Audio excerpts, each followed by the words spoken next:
Masyado na yata ang pumapel si Diego Salvacion sa politika. Parang gusto ko na siyang papaligpit. Tawagan ko ngayong bata.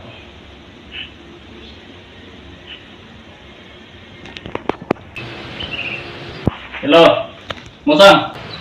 Go. May papagawa ko sa'yo. Malaking bagay to. Pinatatawag niya ako. Pupunta ka sa opisina ko ha. Ngayon din. Punta ako sa opisina. O sige. Pupunta ako ngayon. Sige.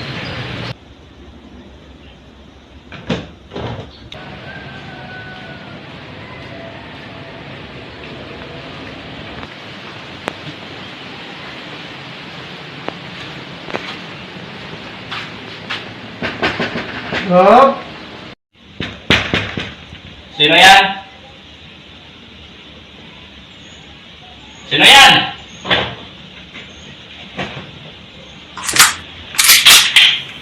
Ako to. Yung pinatatawag mo, si Musang. Sige, tuloy. Bukas ang pinto.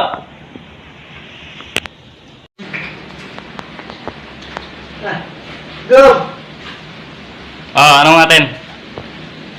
Pinatatawag niya daw ako. Sige, umupo ka. May mahalaga tayong pag-uusapan. Maraming salamat, Gob. Buhok ko na.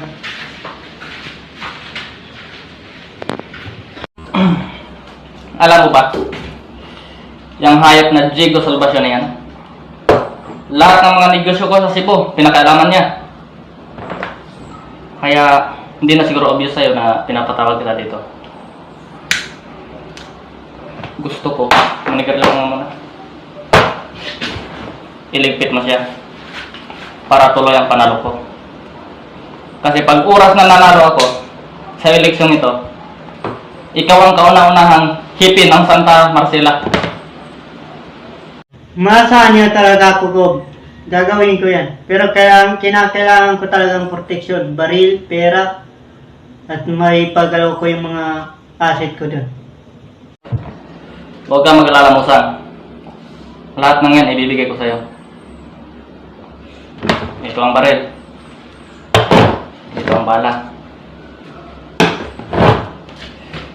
Ang pera, kukunin mo lang doon sa misis ko. Sasabihin mo lang doon na pinapatawag ka ni Gob. Makakawag ka sa mayor na ngayong gabi, itutumba ko ngayon ng kalaban. Kung ganon, magandang usapan yan. Sige. Maghanda ka ng maraming tauhan at tatawagan mo ako. Dalhin mo sa akin, buhay man o patay, yung hayop na Diego na yan. Ako mismo ang papatay sa kanya. Sige, Gob, makakasa ka sa akin. Alam mo naman, malaking utang na loob ko sa'yo, Gob. Oras na nanalo ako sa pagka-gobernador, ikaw mismo at lahat ng mga tauhan mo. Ikaw ang magiging hippie ng Santa Marcela, mga tauhan mo ang magiging alalay sa iyo. At gagawin ko ring pulis. Kailan ako magsisimula, Gob? Mamayang gabi, kung di kaya bukas. Kung ganon, maraming salamat sa pagpatawag ko sa iyo at pinuntahan mo agad sa Makakasa. Ito nga ba? Sorry, bala. Meron yan. Yung pera, puntahan mo na lang doon sa misis ko. Mag-iingat ka. Ako. Sige, Tutuloy na ako. walang ano man.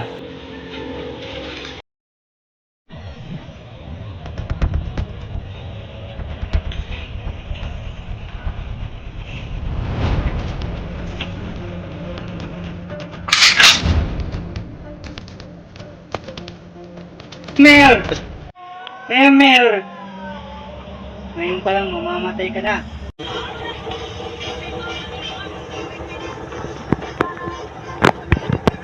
Mayor, katapusan mo na. Sino bang nag-utos sa'yo para patayin ako? Si Gobernador Ramon ba? Walang nag-utos sa akin na ipapalipit ka. Walang nagtisisyon na patayin ka. Ganun ba?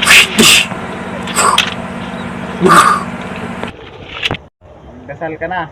Sino ba boss mo na pinagmamalag mo sa akin? Boss. Luwayan mo na ako. Ayaw ko muna pumatay sa ngayon. Hindi lang maraming tao, baka tumaob ka na dyan. Baka mapatay pa kita. Umalis ka na. Dali. Ayop ka. Huling hindi mo ako may isahan, Ramon Sandoval. Magkikita pa tayo. At sinisigurado ko sa iyo ikaw ang mamamatay.